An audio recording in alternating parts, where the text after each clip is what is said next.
Sancho se retrouve aujourd'hui pour les pronos de l'UFC 282. Mais d'abord on va parler un petit peu de ce qui s'est passé à l'UFC Orlando ce week-end. Un bel événement. Un très bel événement, franchement ça faisait plaisir que ça commençait plus tard. Parce que d'habitude les UFC Fight Night ça commence à 1h ici. 1h heure américaine, là ça commence à 4h. Donc c'était bien, c'était comme un pay-per-view en fait. Franchement le même genre de vibes. La foule qui était là très tôt. Franchement un main event très beau combat. C'est un peu frustrant pour moi en tant que fan de MMA qui aime bien voir les stratégies et tout ce qui est un peu plus côté intelligent du sport. Parce que Kevin Holland, j'ai l'impression qu'il a fait un peu qu'à sa tête. Enfin, c'est pas que j'ai l'impression, c'est qu'il a fait que à sa tête. Il a fait un striking match avec Wonderboy, un des meilleurs strikers de la division. On se rappelle qu'il y a KO Whittaker, tu vois ce que je veux dire, qu'il y a KO des sales noms du game en striking. Donc non franchement c'était un combat de fou, mais j'ai trouvé assez frustrant en tant que fan de Kevin Holland et j'avais vraiment envie qu'il gagne parce que je l'aime bien.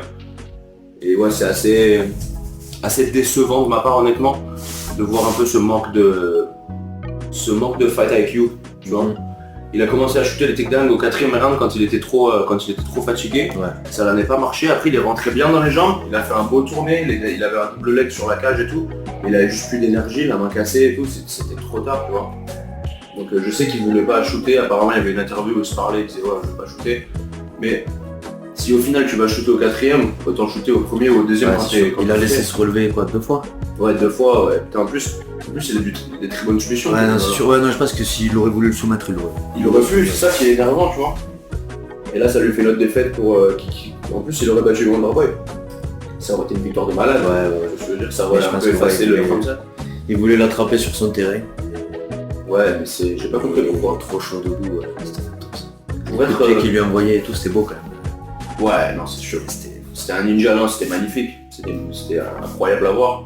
C'est juste que j'ai pas compris de la part de Kevin Holland pourquoi ne pas mixer tous les aspects du MMA. Et battre, en fait tu veux battre Wonderboy là où il est le meilleur et il est meilleur que toi. Et c'est évident et apparent et de plus en plus évident et de plus en plus apparent. Et c'est pas adapté, c'est ça qui m'a un peu énervé, mais très beau combat quand même, des spinning kicks de ouf. Franchement il allait au corps, il commençait à boxer contre la cage, il était fou hier Wonderboy. C'était magnifique. Je crois que c'est tout pour ce combat. Ouais après il y a eu, c'était quoi le common event, Brian Barberena Rafael dos Santos. Contre Rafael dos Santos, très beau. Hein. Et un beau combat aussi, belle performance, il a fait ce qu'il... Tu vois ça c'était une performance intelligente. C'est ce qu'on disait un peu dans les promos de l'épisode précédent, il a bien géré le combat et il l'a eu sur ses points forts. Ouais, il était là tout le temps, il était tout le temps en contrôle, il a compris ce qu'il fallait faire. Franchement bien joué. En plus Brian Barberena il était lent, j'avais l'impression. Ah ouais, tu trouvais avec les kicks, je sais pas, je les trouvais pas impressionnants, j'ai pas vraiment trouvé trop menaçant en fait. Quand j'ai vu ce qu'il faisait devant Rafael dos Santos, j'étais quasiment... C'est du 90-10 que Rafael gagne, tu vois. J'étais déjà à 60-40 et là c'est devenu 90-10 très rapidement. Après 1 ou 2 minutes de voir le combat. Ouais, avant ça c'était Pavlovich et... et Tai Tuivasa. Putain, Pavlovich c'est un problème. Ouais. Tai Tuivasa il a pas tenu longtemps et quand on voit le combat qu'il a mené contre Cyril Gane, ça fait peur pour la suite. Pour la catégorie poids lourd, je pense à Cyril Gane et je pense même à Francis Ngannou, ça peut être vraiment un gros problème le Pavlovich. Après Pavlovich,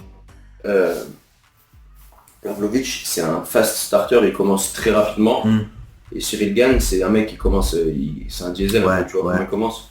Donc j'aimerais bien voir le combat, j'aimerais bien voir si Cyril décide de commencer un peu plus rapidement. S'il combat Pavlovich, je pense qu'il est obligé.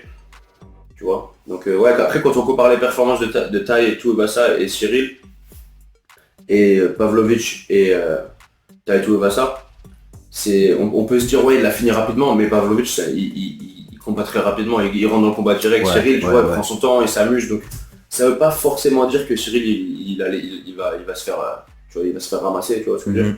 Parce que j'ai vu beaucoup de commentaires comme ça qui comparaient les deux sur les réseaux sociaux. Et je trouve que c'est pas vraiment, ça donne pas vraiment l'histoire du combat parce que c'est deux combattants différents, tu vois ce que je veux dire. Mais Pavlovich, franchement, les mains, c'est sec, tout cogne bien, des très beaux angles, il n'y a aucun déchet dans ce qu'il fait. Tout touche, tout fait mal.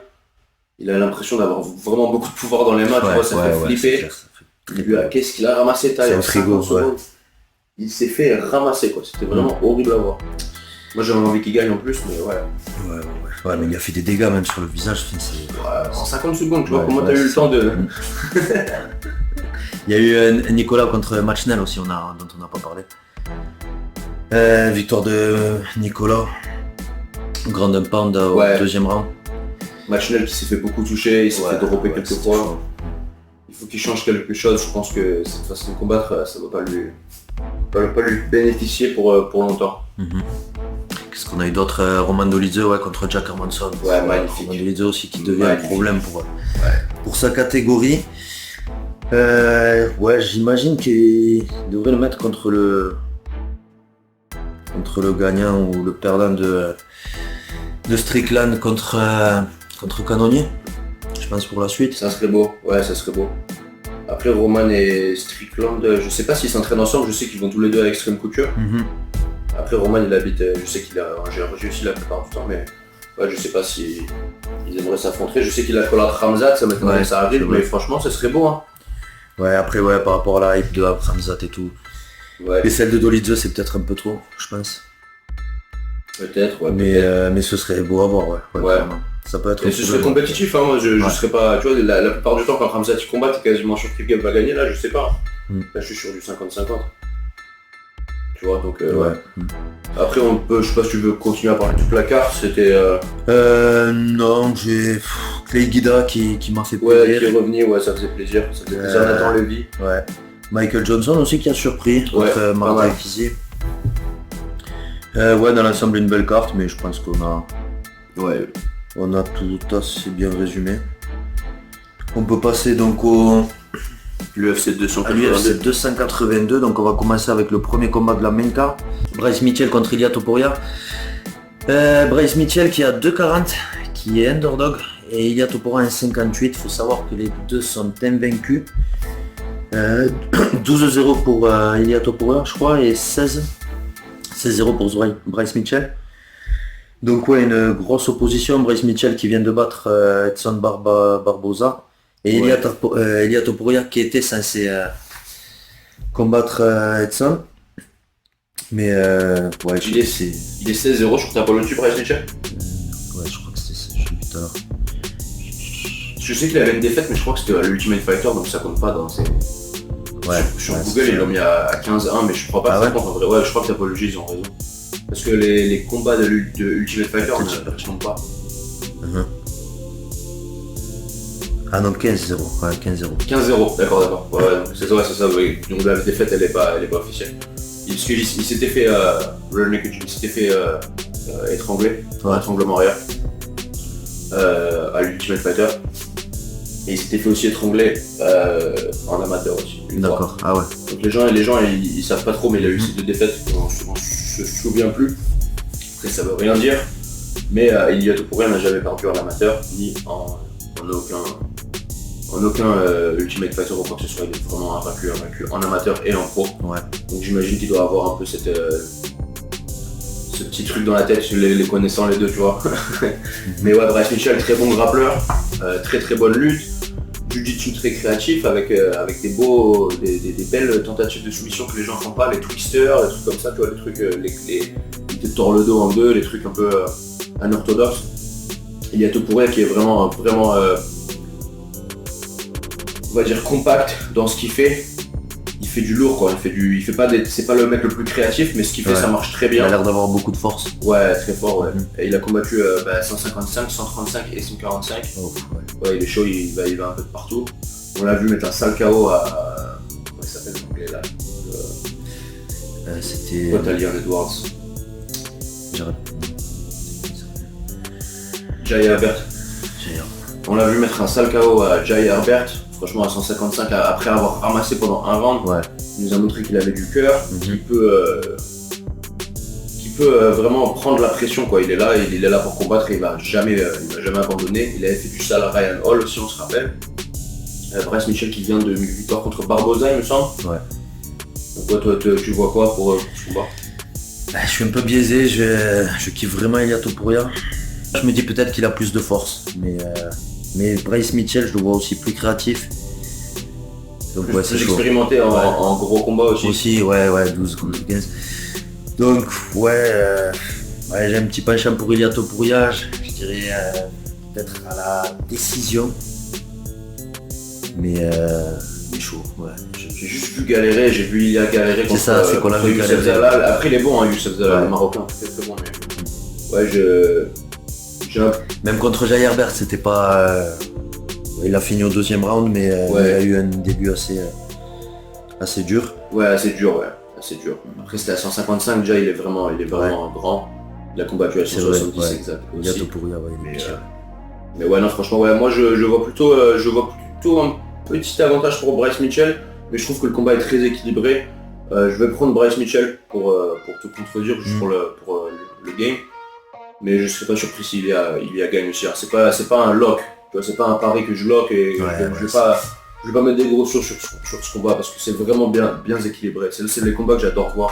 Ça mérite d'être sur la main card de la pay-per-view, franchement. Ouais, ça ouvre la main card. Ça mériterait un commun. Hein. Ouais, moi je veux dire. Après ils aiment bien faire des bangers en début de carte. Ouais, non, c'est sûr. Ouais, ça ouvre bien la soirée. Après des mecs comme nous qui regardent tous les combats de la carte, de toute façon c'est... Ça revient même. Mais pour les gens qui regardent que le pay-per-view, c'est bien d'avoir un banger qui rentre direct. Donc voilà, donc je crois qu'on peut passer au prochain combat, Darren Till contre Dricus du Plessis. Donc là, Darren Till qui est underdog à 2,37 et Dricus à 1,61. J'ai envie de voir gagner Darren Till, mais je sais pas, on sait pas du tout, pareil là, on sait pas du tout comment il va revenir. Grosse période d'inactivité, de pull-out, de blessure. On sait qu'il traîne beaucoup avec Khamzat. Est-ce que ça va changer quelque chose à sa façon de combattre, sa façon d'approcher le striking et le sol? Qu'est-ce que tu... Je sais qu'il s'est bien entouré pour ce camp d'entraînement. Il s'entraîne également avec Brendan Logan, le mec qui a gagné la ceinture de PFL la semaine dernière à 66 kg. Je sais qu'ils étaient ensemble en Thaïlande, ils s'entraînaient avec des gros noms là-bas. Je sais qu'il s'entraîne en Suède aussi avec Khamzat, il va à droite, il va à gauche. Moi franchement Darren Till, j'ai un gros point d'interrogation. La performance contre Derek Brunson était horrifique, mais absolument horrifique. Je me rappelle parce que Julian Rosa, mon coéquipier, avait combattu sur cette carte. Je me rappelle très bien de cette soirée, j'étais vraiment excité de voir Darren Till revenir. J'ai pensé que Derek Brunson c'était un très bon match-up pour lui parce qu'il est lent, et au premier round il ne shoot pas directement. Et Darren Till a quand même trouvé une solution à se faire taken down, à se faire ramener au sol plusieurs fois. Il n'était pas technique, il avait du gras, tu vois ce que je veux dire. Alors que le mec il vient de 70 kg, de 77 kg, il monte et au lieu d'être musclé et d'être en forme, il a pris du gras, tu vois ce que je veux dire. Et ça j'ai trouvé ça bizarre, j'ai pas vraiment compris, j'ai vraiment commencé à me poser des questions sur Darren Till alors que je suis super fan de lui, j'adore son style de combat. Ouais franchement j'aime bien son striking, c'est vraiment net, c'est pas super créatif on va dire, mais ce qu'il fait c'est orthodoxe et ça marche très bien. J'adore ce genre de combattant. Dricus du Plessis qui a vraiment un gros momentum là, qui revient d'une belle victoire contre Brad Tavares. Brad Tavares c'est un peu un gatekeeper quoi, c'est le mec tu combats pour savoir si tu appartiens dans le top 15. Et il a réussi à le battre par décision en mélangeant les takedowns alors que Brad Tavares c'est une très bonne lutte défensive. Darren Till, sa lutte défensive dernièrement est assez médiocre. Il avait une belle défense avant de combattre Tyron Woodley. Jusqu'à 2017-2018, il avait une belle défense de lutte. Et après ça commençait à descendre. Je sais pas s'il s'est reposé sur ses lauriers. Je sais pas ce qu'il fait en fait. Je suis obligé de prendre des Plessis. Je suis obligé de prendre des Plessis soumission ou TKO. J'espère que je me trompe. J'espère que Darren Till nous montre un vintage Darren Till et qu'il me fait fermer ma gueule. Mais je suis obligé de me baser sur les résultats et pas les sentiments. C'est vrai. Et Darren Till, j'ai envie de te dire, je sais même pas s'il va combattre. Il a fait 4 pull-outs d'affilée. Ouais. Ça m'étonnerait pas qu'il y ait un truc, bras cassé, là, je reviens l'année prochaine. Ça finit sur une interview en disant ah ouais je vais être champion dans 2 ans, tu vois ce que je veux dire. Ouais, je sais pas, je suis confus. J'espère que je me trompe. J'espère de tout cœur que Darren Till gagne. Même si c'est par décision, hein, je veux juste voir un vintage Darren Till. Dricus du Plessis qui se fait quand même, qui se fait frapper, hein. Il y a des avenues pour Darren Till de gagner si il a fait le taf, tu vois. Parce que moi je sais 100% que Dricus du Plessis, tu peux compter sur lui pour venir au poids, il va venir prêt, il aura une belle cardio, et il aura tout fait pour ça c'est son gros moment en plus à Dricus, tu vois, parce qu'il devait combattre Kevin Gastelum, ça s'est pas fait. Il a fini par combattre Brad Tavares, c'était une décision, donc il a pas eu son gros moment de gloire. Ouais, de gloire quoi. Donc là c'est son moment là sur une main card de pay-per-view. Ouais, battre Darren Till, ouais, ça peut. Ouais. En plus il est où le pay-per-view? C'est ici, ça. C'est à Vegas, ça, ouais. Putain, tu vois, ouais. Donc là il y aura tous les médias, il y aura tout ce qu'il faut. C'est le dernier pay-per-view de l'année. Là c'est le moment pour briller. Tu vois ce que je veux dire? Donc je sais que je peux compter sur Dricus du Plessis. Darren Till, j'ai trop de questions. Ouais. Toi, moi je vais écouter mon cœur et je vais le suivre, mais ce sera la dernière fois si s'il perd. Enfin, ça dépend de la prestation après, il peut perdre et faire une très belle prestation. Mais ouais, je le mettrai, tu vois, dans un petit combiné, mais je vais pas me chauffer de ouf avec lui. Il est à 2,37, donc pourquoi pas. J'ai vraiment envie de le voir revenir, donc ouais. Mais c'est vrai que tes arguments ils sont lourds et ouais, à t'écouter, ouais. Ça donne envie de prendre Dricus du Plessis et ça donne beaucoup de doutes sur Darren Till. Après tu peux regarder par exemple la performance de Darren Till contre Robert Whittaker, qui pour moi Darren Till avait gagné. C'était très serré mais pour moi il avait gagné. Tu vois, s'il nous fait une performance comme ça, il peut mais est-ce qu'il va la faire? Ça, est-ce qu'il va arriver en forme? Est-ce qu'il va arriver prêt? Est-ce qu'il va arriver avec du gras ou des abdos, tu vois? Je sais pas. Franchement, on aura une belle réponse à la pesée, je pense. La réponse, elle va se faire à la pesée. Généralement, avec Darren Till, c'est comme ça. Vos coachs aussi, non? Est-ce qu'il a le coach à Khamzat? Je crois qu'il s'entraîne là-bas, il prend de l'aide, mais il a toujours le même coach de Team Cabo. Ah ouais, donc il aura pas ce mec-là dans le corner? À Liverpool, je crois qu'il aura le même gars, ouais. Ouais, mais il aura pas le suédois là. Ah, je sais pas. Ce serait bien qu'il ait ce mec-là. Parce ouais. Il est chaud dans les corners. Ouais, il est bon. Bah, le meilleur coach d'Europe, hein, je dirais. Oui. Il a Gouram, le 70 kg là aussi, qui est super fort. C'est vrai. Ouais, franchement, il est lourd. Il a quelques mecs à la PFL aussi. Donc voilà, je crois que c'est tout pour ce combat. On peut passer donc au prochain. Robbie Lawler contre Santiago Ponzinibbio. Robbie Lawler, la gros underdog, 4,50 et Santiago Ponzinibbio, 1,22. Je comprends les bookmakers. Robbie Lawler, je me dis c'est peut-être le combat de trop. Santiago Ponzinibbio là qui revient d'une guerre là il y a quelques mois contre Michel Pereira, merci. C'était une split décision, ouais. Ça aurait pu, il y a discussion. Ça aurait pu. Michel il a gagné, j'étais pas énervé. Ouais. Santiago il aurait gagné, j'étais pas énervé. Mais c'est sa faute pour laisser le combat être comme ça. Oui. Ouais. Mais là, ouais, je pense gros avantage pour Santiago. Et ouais, Robbie Lawler, j'ai peur que ce soit un peu aussi le combat de trop là. C'est comme ces derniers temps, on voit toutes les légendes tomber, encore un. Je sais pas. J'ai vraiment du mal à comprendre pourquoi ils ont fait ce combat. Ouais. Je sais que Santiago est assez plus vieux, il a 37 ans, quelque chose comme ça. Ouais. Mais il a pas pris autant de damage que Robbie Lawler. Il se fait pas KO, on l'a vu se faire KO par Li Jinliang une fois, mais c'est rare, tu vois ce que je veux dire, c'est rare qu'ils prennent cher. Je l'ai vu battre Neil Magny, je l'ai vu battre des mecs très lourds dans la catégorie. Il est vraiment pesant aussi, il coupe beaucoup de poids, donc c'est vraiment un match-up un peu... c'est un cauchemar. Déséquilibré, C'est un cauchemar. Robbie Lawler, tu te dirais peut-être lui donne un lutteur, au pire il perd une décision, mais là j'ai l'impression que Santiago il va le KO, tu vois. Ouais. J'ai l'impression que ça va être un KO au premier round sale. Moi je mettrais mon oseille sur Santiago Ponzinibbio KO premier round ou deuxième round. Ah ouais. Ouais. Peut-être finish under, tu vois. Mais je peux pas mettre $1 sur Robbie Lawler. Après je l'aime bien, c'est une légende, mais j'ai pas compris. Brian Barberena qui l'a mis TKO. Et tu donnes Santiago, enfin pour moi Santiago Ponzinibbio mange Brian Barberena, je pense aussi, il le mange. Donc ouais, j'ai pas compris. À moins que Robbie Lawler l'ait demandé, hein, c'est possible. Peut-être. Là j'avais rencontré Santiago, il avait à l'UFC API, il avait combattu le jour après moi, en mai. Il fait délirer, franchement il dansait et tout, on s'est échangé quelques blagues. C'était un plaisir de le rencontrer, c'est un bon mec, j'espère qu'il gagne. Ouais.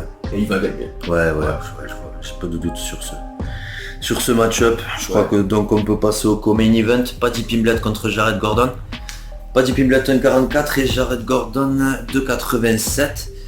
Là ouais les bookmakers, je pensais qu'ils allaient mettre Paddy Pimblett un peu plus favori que ça. Mais ouais, ils ont respecté quand même Jared Gordon. Bah, il a été prouvé à l'UFC quoi, il a des beaux combats. Ouais, ça commence à être un nom un peu plus réputé ouais, pour Paddy. Il a perdu contre Charles Oliveira, il a perdu contre Grant Dawson last time. Mais il a combattu des gros noms, il est prouvé à l'UFC, c'était un ancien junkie, Jared Gordon. Ah ouais. Il était accro au MEF ou un truc comme ça. Il a commencé le MMA assez tard. Et ouais non, il est vraiment comment dirais-je, motivé, tout le temps une belle cardio. Il a manqué la pesée quelques fois à 145, c'est pour ça qu'ils l'ont fait monter à 155, à 70 kg maintenant. Mais Paddy Pimblett, c'est un compétiteur qui c'est peut-être pas le meilleur à la gym, c'est peut-être pas le meilleur techniquement, mais il sait comment mettre tout ensemble le jour du combat, il sait comment gagner, il sait comment trouver une solution pour gagner le combat, tu vois. Et ça c'est quelque chose que tu peux pas dormir dessus à la fin de la journée. Jared Gordon, tu le vois dans des combats qu'il devrait gagner par KO ou par soumission, il fait des close decisions des fois. Donc ouais. Au début moi je me disais Jared Gordon quand je regardais l'expérience et tout, et puis en vraiment me concentrant sur le combat, en voyant les performances de Paddy Pimblett, même si ceux qu'il a combattu à l'UFC c'était pas des gros noms, il a quand même combattu des gros noms étant plus jeune à Cage Warriors, mais vraiment des mecs avec des records 23-5, tu vois, des mecs vraiment lourds, donc je pense qu'il peut le taper Jared Gordon. Ça va peut-être pas être aussi facile que les derniers combats qu'il a fait, même s'il se faisait quand même toucher au début et après il arrivait à gagner. Mais je pense que ça risque peut-être d'être une soumission au 3e round ou peut-être une décision où il lui prend le dos, il le contrôle, il se fait toucher. Ça va être un peu, il y aura des échanges. Jared Gordon va gagner des échanges, mais pour moi, Paddy Pimblett gagnera la décision. Ouais, la décision. C'est ce que je me disais aussi, ouais. Mais ouais, avec Paddy, on n'est pas à l'abri d'une soumission ou d'un cas. Ouais. Mais ce sera pas early, tu vois, ce sera pas au premier round avec Jared Gordon. Deuxième, troisième. Parce que si Grant Dawson il a étranglé en fin de combat, tu vois, Jared Gordon. Je sais plus si c'était à la fin du deuxième ou un troisième, mais ça a duré longtemps. Et Grant Dawson il est vraiment bon, tu vois. Ouais. Il est vraiment bon au sol, on l'a vu, on vient de le voir étrangler Marco Madsen qui était invaincu à 12-0. Ouais. Donc ouais non. Ne pas dormir sur Jared Gordon quand même, mais je prends Paddy gagnant de peu. Hein. Ouais, ça va être un beau combat. Équilibré quand même. Et donc le main event de la soirée, Jan Blachowicz contre Magomed Ankalaev. Jan Blachowicz à 3 et Magomed Ankalaev à 1,40. Voilà, les bookmakers ils sont à bloc sur Magomed, mais en même temps je les comprends. Ouais. Je vois pas beaucoup d'options possibles à Jan Blachowicz en fait. Contre ce type d'adversaire, je pense que debout, ouais, il va se faire manger et au sol il va se faire manger, ça va se finir une soumission, un truc comme ça. Magomed Ankalaev qui a que 30 ans. Ouais. Le mec on dirait il a 45 ans quand tu regardes. C'est énorme. Il a un million de combats, il a qu'une défaite à Paul Craig. C'est une sale défaite par contre, c'était un triangle avec la dernière seconde. Très questionnable quand même comme défaite, vraiment questionnable, tu questionnes le cœur, tu questionnes la motivation, tu questionnes tout.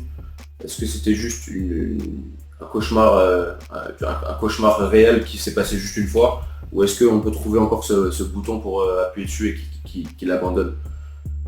C'est la question que je me pose. Mais je sais pas, je pense que Magomed il l'a, tu vois. Je pense que même si c'est une décision, il va être intelligent, il va être plus rapide, il est plus jeune, il est plus fort physiquement, il a une très belle lutte défensive, une belle lutte offensive, un striking impeccable. C'est compliqué. C'est compliqué. Après j'aimerais bien que Jan Blachowicz gagne. Ouais, j'aime bien aussi Jan Blachowicz, mais c'est ça, j'ai du mal à lui voir une porte de sortie. Tu peux voir avec un gros KO de Blachowicz, il en a mis des KO avec son left hook. Il a mis KO le Crockhold, il a mis KO Dominique Reyes, tu te rappelles. En plus, quand il a KO Dominique Reyes, il avait qu'une défaite d'affilée. Ouais. Donc, ouais. Là du coup c'est la ceinture intérimaire du coup. Ouais, ceinture intérimaire. Il me semble qu'il y avait un problème avec Ijiri qui s'est cassé l'épaule. Ouais. Après ils ont demandé à Glover de combattre Magomed, il a dit non pour Magomed, mais oui pour Jan Blachowicz. Ouais, il demandait plus de temps. Ouais, c'est ça pour Magomed. Je pense pas que l'UFC ils vont kiffer ça, je pense que Glover il a fait de la merde dans ça. Ah ouais.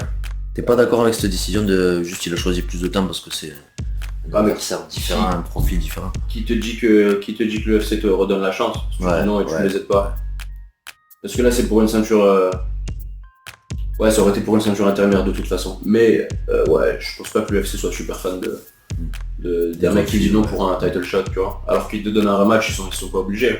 Ils n'avaient pas fait de défense du titre.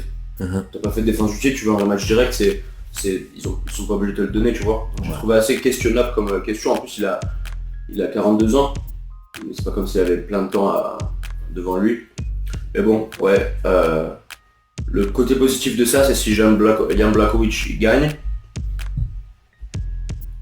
Vu que Glover a battu Jan Blachowicz et que Jiri ne va pas revenir pendant un an et demi, c'est sûr qu'ils vont faire défendre la ceinture intérimaire, sûrement pendant que Jiri revient. Ou alors ça c'est la vraie. Non, en fait c'est la vraie ceinture. C'est la ceinture vacante en fait. Parce que Jiri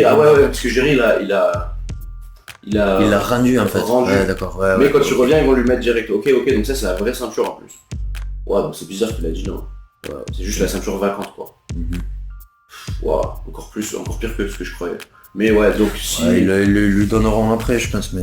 Si Jan Blachowicz gagne, Glover, à mon avis, il rentre. Si Magomed gagne, je vois pas pourquoi le FC lui donnerait, tu vois. Tu crois? Ouais. Mais bon, ouais, après je m'écarte du combat. Magomed qui bouge en latéral, franchement rapide. Il est juste trop bon partout. Blachowicz, je vois un KO, je vois pas trop de soumission, même si Paul Craig l'a fait, c'était il y a longtemps, c'était il y a 5 ou 6 ans. Ouais, moi j'irais plutôt Magomed Ankalaev, décision pour moi. Décision. Ouais. Décision ou soumission. Je pense que ça peut aller au sol, qui peut le fatiguer, l'épuiser, de l'amener au sol. Ouais. Assez rapidement même. C'est dur à imaginer comme match-up, mais j'ai du mal à voir Yann. J'ai du mal à voir le combat partir dans le sens à Yann. Ouais. Ah bon, on est d'accord. Après j'ai envie que Yann gagne. Ouais, moi aussi je préfère. On va survoler un peu le reste de la carte. Dans la carte prélim, donc on a Edmen Shahbazyan contre Dalcha Lougiambala. Ouais. Belle opposition aussi, Edmen Shahbazyan qui avait perdu contre Nassourdine Imavov. C'était son dernier combat. Elle enchaîne les défaites, Jack Hermansson, Derek Brunson. Bon, c'est pas des peintres aussi, mais... Ouais, non, c'est sûr. Là, il revient... je sais qu'il a pris beaucoup de temps depuis cette dernière défaite. Il revient après Dalcha, c'est pas une lumière. Edmen risque de gagner, j'espère. Tu vois, ouais. Dalcha qui a pas fait les meilleurs choix dans les combats récemment. À chaque fois, je le vois faire des très grosses erreurs qui lui coûtent les combats. Edmen, son grappling était un peu laissé à désirer au sol. Et je pense pas que Dalcha va... Après peut-être qu'il va se mettre en mode je vais lui faire du grappling, je vais le take down. Je sais pas. De ce que j'ai vu, ça m'étonnerait. Ouais. On a Billy Quarantillo, Alexander Hernandez. Billy Quarantillo que tu connais un peu? Ouais, je le connais, j'ai déjà fait un sparring avec lui. Il était à l'Ultimate Fighter avec Julian Rosa. Ouais. Donc il était venu plusieurs fois à notre gym, j'ai roulé avec lui, j'ai sparé avec lui. Un très bon gars. Un peu comme Julian, cardio illimité. Bon striking, ceinture noire en grappling, bonne lutte, franchement il m'a fait galérer, très bon. Il a combattu mon pote Gavin Tucker, il avait perdu une décision assez unanime quand même, tu vois, il s'était fait takedown plusieurs fois et tout, mais c'est Gavin Tucker pour moi est vraiment au-dessus de tout le monde quasiment. Qui combat Alexander Hernandez qui revient de 70 kg, il descend à 66. Qui avait perdu contre Moïcano. Perdu contre Thiago Moises, Donald Cerrone, Cowboy Cerrone. Ouais, donc après, avant Donald Cerrone, je crois qu'il était sur 2 ou 3 victoires, il a fait du bruit, il a KO Benil Dariush à l'époque. Ouais. C'est une de ses plus grandes victoires. Mais Alexander Hernandez qui des fois abandonne un peu, la cardio c'est pas ça, au deuxième, au troisième c'est plus ça. Après peut-être que le fait qu'il était un peu trop petit pour 70 kg, on verra ce que ça va donner à 66 kg, mais généralement si tu fais une weight cut en plus et que tu as une mauvaise cardio d'habitude, je sais pas si ça va vraiment aider. Ouais. Moi en tout cas je sais que Billy Quarantillo il va être là tout le combat, ça t'en est sûr, il va jamais abandonner, il est en très bonne forme, le mec il se lève à 4h du matin tous les jours, il s'entraîne 5 ou 6 fois par jour, c'est un malade ce mec, tu vois ce que je veux dire, je sais qu'il va être là, il n'y a aucun doute dans ma tête, donc pour moi Billy Quarantillo c'est un bon pari, quoi. Tu vois ce que je veux dire, tu sais que ton argent est... Bon, il n'y a rien qui est sain et sauf au MMA, mais tu sais qu'il est dans de bonnes mains, quoi. On a Jairzinho Rosenstruck contre Chris Daukaus ensuite. Ouais, donc là c'est compliqué, hein. Poids lourd, ouais. Là Jairzinho... qui est-ce qui se fait cuter, non? Ouais, carrément. Jairzinho qui bégaye dans tous les domaines du MMA, j'ai l'impression en ce moment, il se fait KO, il se fait soumettre, il se fait... Ouais. Tu vois ce que je veux dire? Perdu contre Volkov, Curtis Blades. Ouais. Il a battu Augusto Sakai. Ouais. Chris Daukaus, ça peut être un bon match-up pour lui, je me dis. Chris Daukaus qui est un peu petit Qui a pour aussi perdu contre Curtis Blades Ouais. et Derrick Lewis. Donc c'est vraiment du 50-50 hein, entre ces deux-là. En plus Chris Daukaus, son frère qui vient de combattre, il vient de se faire TKO hier, tu dois te demander comment est-ce qu'il doit se sentir. Ça fait que les deux, ils ont 2 KO d'affilée, tu vois. Putain. Après il y a Chris Curtis, Joaquin Buckley, ça c'est magnifique. C'est un très beau combat. Là aussi c'est du 50-50, je sais pas c'est comment en cote. Mais franchement pour donner, c'est chaud de donner un pronostic. Ouais, après Chris Curtis il va être un peu plus vieux, plus musclé, plus expérimenté. Ouais. 29-9 contre 15-5 quand même. Moi je peux voir Chris Curtis mettre un KO. Si Kevin Holland a réussi à mettre un KO à Buckley, je pense que Chris Curtis peut le faire aussi. Ah ouais? Ouais. Je sais pas si c'est le même Joaquin Buckley que c'est l'époque contre Kevin Holland. Ce qu'il a résisté contre Nassourdine Imavov, c'était quand même chaud. Moi je peux imaginer une victoire de Joaquin Buckley. Mais vraiment c'est du 50-50. Ensuite on a Jay Perrin contre Raul Rosas. Ouais. Raul Rosas c'est un de mes partenaires d'entraînement, 18 ans, 6-0. Un combattant plus jeune de l'UFC qui va faire son premier combat à l'UFC, qui avait gagné son combat au Dana White Contender Series, donc qui était rentré comme ça. Et donc là qui combat quand même Jay Perrin 10-6, qui est quand même un bon combattant qui a perdu là dernièrement contre Auri Kileng et Mario Bautista. Ouais. La décision en plus avec Mario Bautista il est vraiment bon. Après c'est un très bon combattant régional, je sais pas s'il a vraiment sa place à l'UFC. Après c'est un mec, il est gentil, tu vois, il fait son truc. C'est le casse-pipe là, c'est 2 victoires c'est ça. Deux défaites d'affilée. S'il perd contre le nouveau prospect, il va se faire ça. Mais pour moi le mec que Raoul a combattu sur les Contender Series, Mando Guterres, il est meilleur que Jay Perrin. Pour moi, tu vois, il est bien meilleur que Jay Perrin. Et il a fait une décision, il a réussi à le contrôler bien comme il fallait. Il a fait tout ce qu'il fallait bien, il a quasiment pas fait d'erreur. Il a pas laissé la pression lui monter à la tête. Il s'est pas mis dans une guerre en striking ou quoi que ce soit. Donc là j'ai vraiment confiance en Raoul. Là je pense qu'il peut le finir, Jay Perrin. Je pense que Raoul peut finir. En plus je sais qu'ils ont fait du sparring ensemble. Sans rentrer dans les détails, je sais que Raoul avait beaucoup de succès dans ses séances. Et Jay Perrin sait ça, tu vois. Les deux ils le savent, ils savent ce qui s'est passé. Donc je suis obligé d'aller avec Raoul. Hier j'ai lu quelques pérétos, je parlais avec mes potes, j'étais Raoul round 1. Après vu que là je me rappelle qu'il a fait la décision avec Mario Bautista et Auri Kileng. Donc je suis plus aussi convaincu qu'hier soir quand j'étais bourré, mais je vois quand même Raoul gagner. Je vois Raoul gagner peut-être fin du 2e round pour être un peu plus patient. Mais je peux voir une soumission de Raoul. Et donc ensuite on a Ovin Saint-Preux contre Antonio Trocoli. Ovin Saint-Preux aussi vétéran de l'UFC. C'est sur ce combat de Gustafsson. C'est vrai. C'est ça. C'était un beau match pour Gustafsson, c'est dommage. Pour les deux, même pour les deux. Pour les deux. Ovin qui revient d'une victoire contre Shogun, c'était un combattant un combat assez boring. C'était un lieu, il n'y avait rien qui se passait, vraiment que des leg kicks, c'était vraiment une frappe. Je te laisse au milieu, tu me laisses au milieu, il n'y avait pas vraiment d'action. Je pense que Ovis peut faire quelque chose contre Trocoli, mais il faut pas qu'il sorte trop lent, quoi. C'est ça son problème, à chaque fois il sort trop lent et puis il donne trop d'espace à son adversaire, et des fois ça peut faire pour un combat un peu ennuyeux, quoi, tu vois ce que je veux dire. Mais bon, c'est une très belle carte quand même, il y a des beaux combats. Il y a quelques combats qui n'ont pas vraiment de chance, quelques combats qu'on aurait pu faire sans, quelques combats qu'on aurait pu rajouter, mais dans l'ensemble c'est une belle carte. Il y a eu quelques poulards, on n'y peut rien. Mais ça fait plaisir de revoir Darren Till, Bryce Mitchell, Ilia Topuria, franchement, Santiago, Paddy Pimblett, ça fait plaisir. Et je suis en train de voir, il n'y a pas un seul combat féminin. Ouais, on s'en plaint Pour un pas. pay-per-view. On s'en plaint pas. C'est ouf. Ouais. Donc ouais, qu'est-ce que...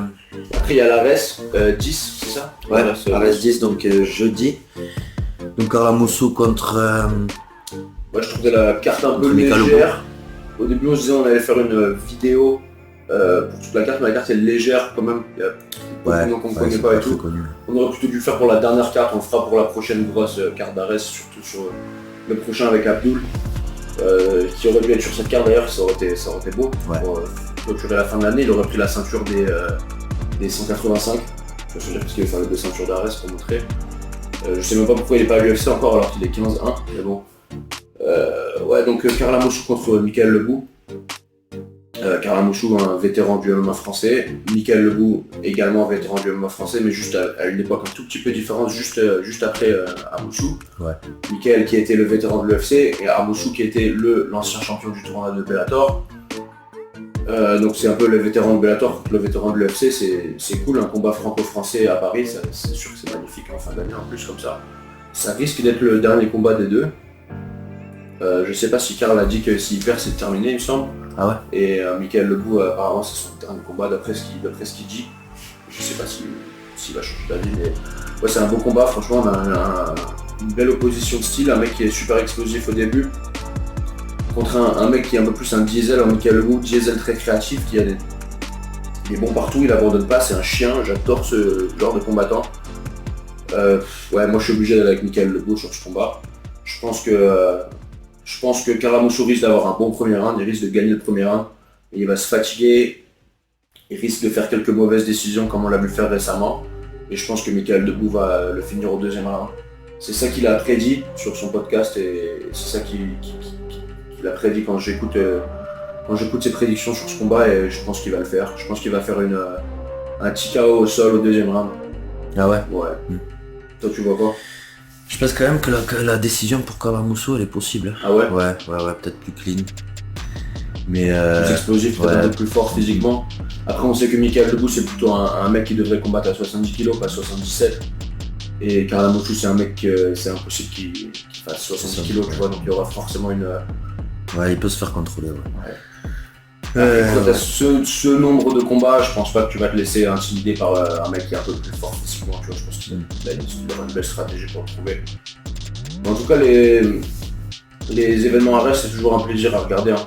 Franchement, ouais, il faut que ça monte, il faut que la hype elle continue et qu'il y ait de plus en plus de Français connus et de hype autour de ça. En plus, c'est diffusé sur l'UFC Fight Pass. Ouais. De monde entier, j'imagine. On le voit ici, nous, aux États-Unis, donc ouais, ça fait plaisir. Ouais, après, ouais, là, il n'y a pas de hype ici pour Ares du tout, mais aux États-Unis, forcément, mais je sais pas si c'est de ouf la hype en France pour Ares, mais d'après ce que je vois sur internet, ça a l'air, tu vois. Ouais, ça a l'air. Ouais, ça a l'air de remplir des salles. Et de bien marcher. Ouais. Donc voilà, je crois que ce sera tout pour cet épisode du Saint-Chaud, je crois. Ouais, on a fait le tour de la carte, franchement, un bel événement, belle carte hier et belle carte ce week-end. On est vraiment content encore, on est vraiment content de la belle action avant la fin de l'année. Et puis après ça, il nous restera une carte, il me semble, et ce sera fini pendant 3 semaines, 3 ou 4 semaines. Donc ouais, voilà. Merci de nous avoir regardés, abonnez-vous, likez, et à la prochaine.